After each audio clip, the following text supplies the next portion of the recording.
Hi, in this video I'm going to talk about differentiation from first principles, and in particular I'm going to talk about this formula here and explain where it comes from. Now this formula here, and differentiation from first principles, this is our introduction to differentiation, our introduction to calculus. And later on we get all of these differentiation rules. You know, we know various differentiation rules that are a shorthand, but this is the sort of longer, more complete way to do it. And this is really, once you understand this, you understand what's going on with calculus.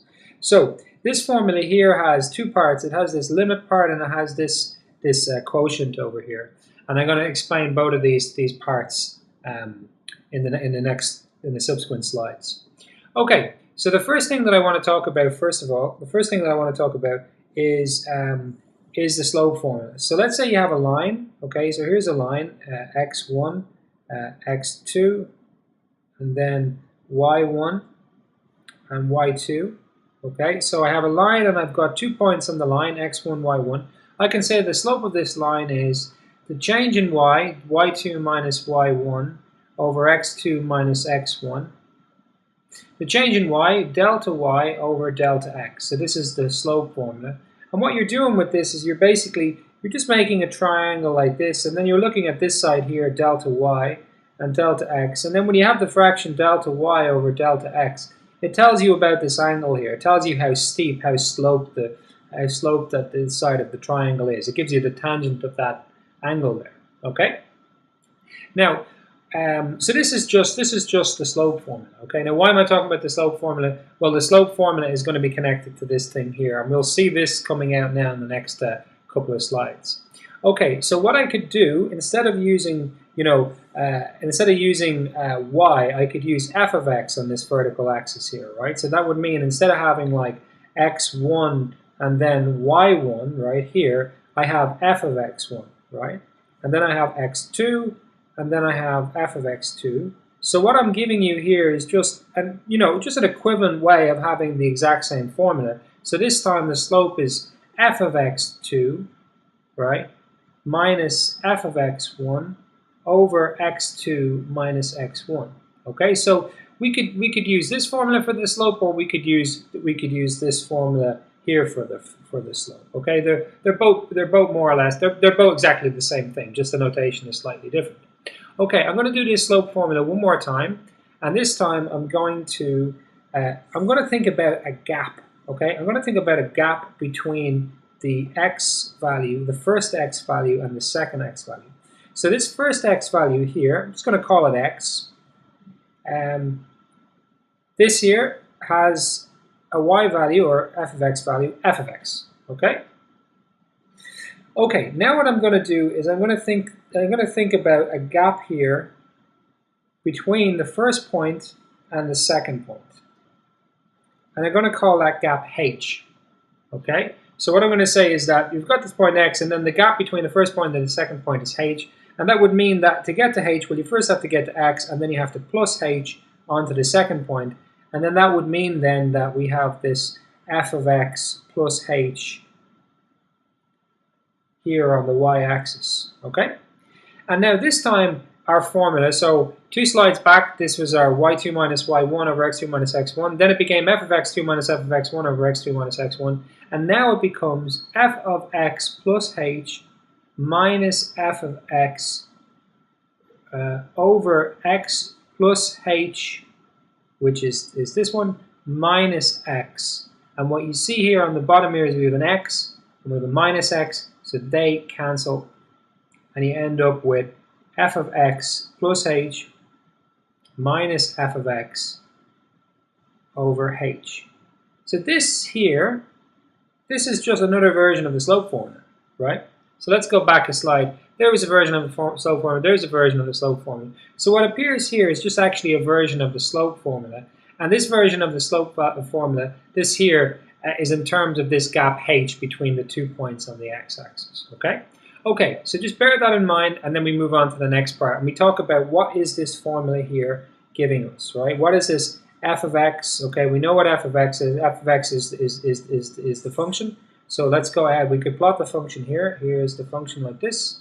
Okay, what is this f prime of x? What is this actually giving us?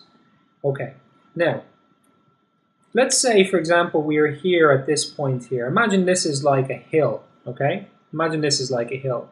And at this point here, imagine you're standing there on the hill, and there's your foot, and you're standing there on the hill. Now let's sort of zoom into the curve there at that point there. So here's the curve here, and that's that spot where you're at, right? Okay, and here's your foot. Your foot's on the ground, right? And what you do is you make a line from your heel to your toe. So there's, let's imagine that's your leg there or something like that, right? Okay, so you make a line from your heel to your toe, okay? Make an arrow like that, and then what you do is you take out this angle here, okay? That angle there. And what you can do right there is once you have that angle, then you can actually draw on, this line here, this tangent line.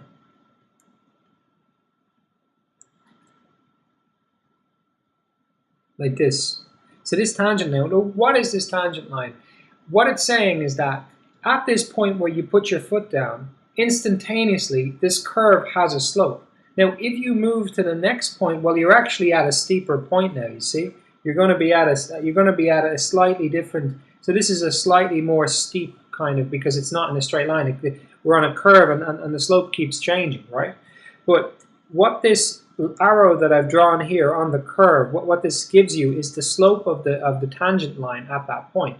Now, we might want to find the slope of the tangent line at a given point along a curve. Like for example, let's take a maybe more complicated example. Let's say if you have a curve like this, and let's say you're here in this position.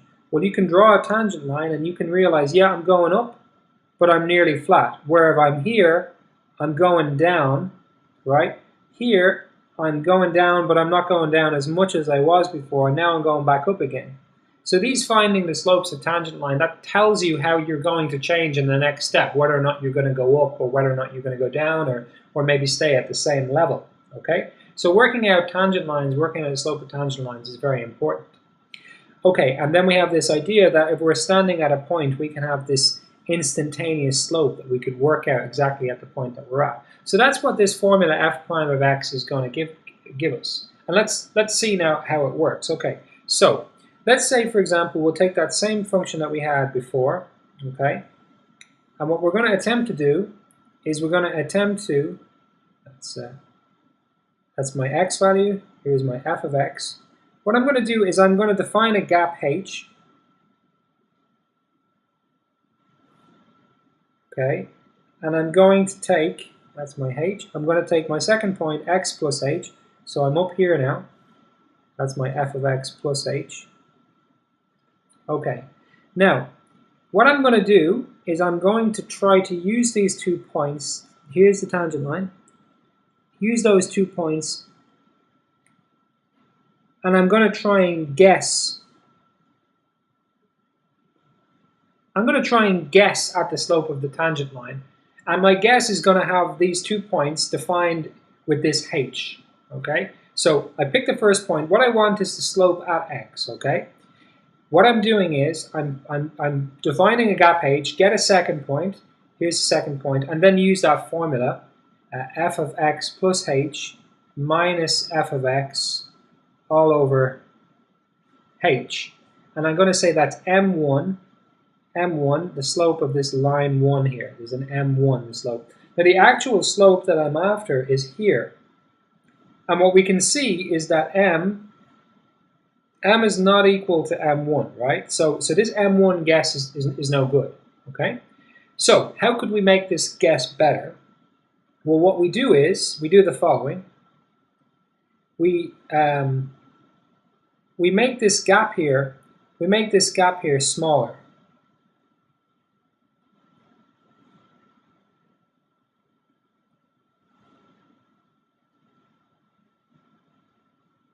So we make this gap here smaller. Our second point is now closer to our first point, and we go back up here to the curve. You see we're smaller, and then what we have is we have another line. Let's try to draw this now very carefully. Okay, we're going to call this line that has a slope m2. This is the line m2, And then m2 is equal to, use the slope formula that we had in terms of that gap, the slope formula in terms of the gap h, okay? Now m2 is better as a guess than m1, but it's still pretty bad. It's not a good guess. We have that m is not equal to m2 either. Okay, now the lesson that we can take from this is that m2 is a better guess than m1 because the second point was closer to the first point, right? So the closer that the second point is to the first point, the better the guess is. So if that second point is right in here, then it would be, you see, you're getting closer all the time to this red line here. Okay. So what's the right answer? How can we choose a second point? How can we choose a gap so that the second point ends up giving you a second point so that when we use this formula we get the right answer? And the answer to that question is the following. We have to take the limit as h tends to 0. Okay, what does that mean? Right, so let's draw it again. We have our graph, here's our x value. Okay, we want to find the slope here. Here's our f of x, okay. Now, this h gap here, we want that to become really small, right? What I've drawn is obviously way too big. We want h to go to 0, so that means that the second point is infinitesimally close to the first point. We want the h to be the smallest possible number that it could be without being 0, right? So we just start at x and we go on from x, an infinitesimal difference. And that second point is actually so close to the first point that they're as close as 2 points could possibly be without being the same 2 points. And now when we stick those two, and then we have our tangent line, okay?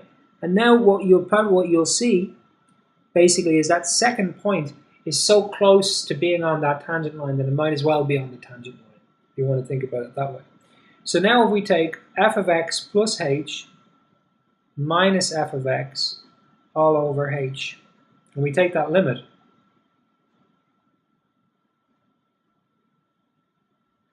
what we get then is we get the slope of the tangent line.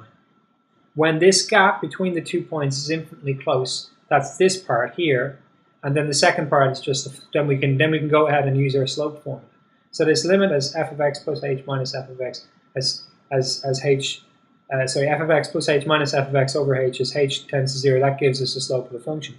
Okay, so let's take a real example. Okay, let's say f of x is equal to x squared. Now if we differentiate f of x from the rule, you know, just so we know where we're going, differentiate f of x from the rule, then it becomes 2 times x to the power 1, so just 2 times x. Okay, so we want to work out f prime of x from first principle, so we know it's equal to the limit as h tends to 0 of f of x plus h minus f of x over h. Okay, so this formula, what has it got? Well, it has an f of x. We have that. It has an f of x plus h. It has a h. So let's build up all of these things. So f of x is equal to x squared. That will go in. Okay, f of x plus h. F of x plus h is equal to, now remember the rule for functions, just whatever here is in the bracket, you just put it in place of x. So that's x plus h all squared. And then when we square that out, we get an x squared plus 2hx plus a h squared. Okay, now f of x, the top line of this quotient is f of x plus h minus f of x. So that's that stuff there, x squared plus 2hx plus h squared minus x squared. And then the x squared and the x squared cancels, and you just get 2hx minus h squared. Okay, f of x plus h minus f of x all over h is equal to 2hx minus h squared over h. And then 1h cancels here, 2x, and then 1h cancels there, minus h. Okay, so that's what we have. And then we take the limit as h tends to 0. Now in practice, when you do these questions, we take the limit as h tends to 0. That ends up giving us of f of x plus h minus f of x over h. This ends up giving us 2x. So in practice, you just sub in the value, once it's not on the bottom of the fraction, you can just sub in the value. Okay, so we've shown that the differentiation from first principles gives us the same thing as we get from the rule. But let's actually have a little bit of a closer look in the last slide. Let's have one more look at this. Okay, so we had that f of x is equal to x squared. Okay, and then f prime of x is equal to 2x.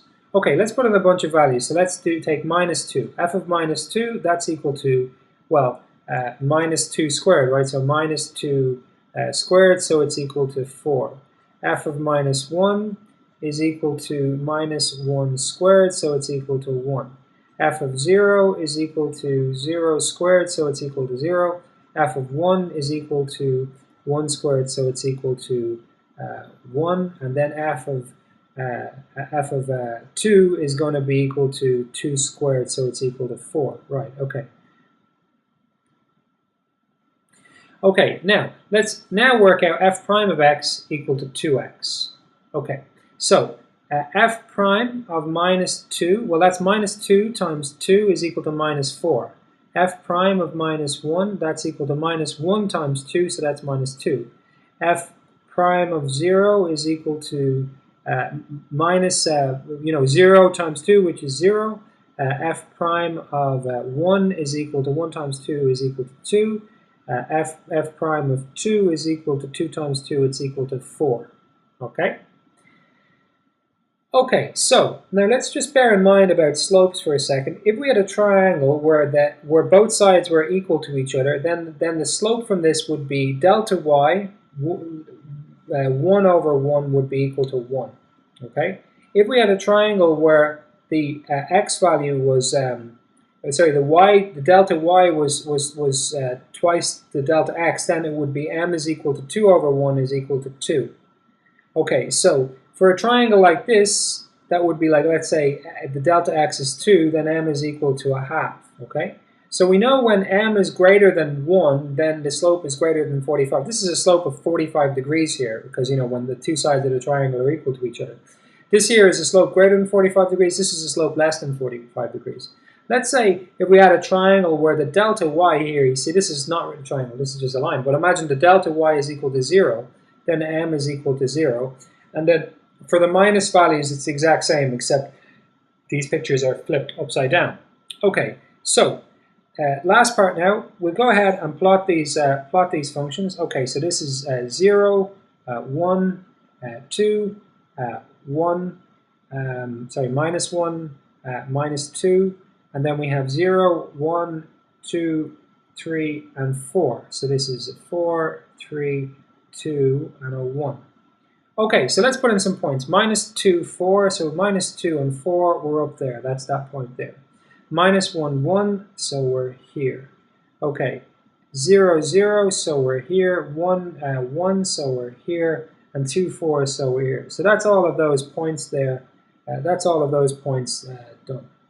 Okay, now we have to put in slopes. And what I'm going to do for each of these here is I'm going to start off and I'm going to put a little arrow, and the tail of the arrow is going to be in the point, and then it's going to point down whatever appropriate slope. So let's say here at 0 we have a 0 slope, so it goes straight across like this. Okay. Here at 1 we have a 2 slope, so this is greater than 45 degrees and it's going up like this.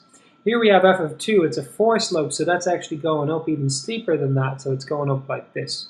Okay, at minus 2 we've got a slope of minus 4, so that's going down at an angle less than minus 45 degrees, and then we have again down at an angle of minus less than 45 degrees.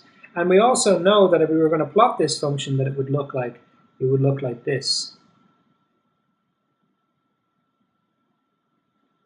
So there you have it.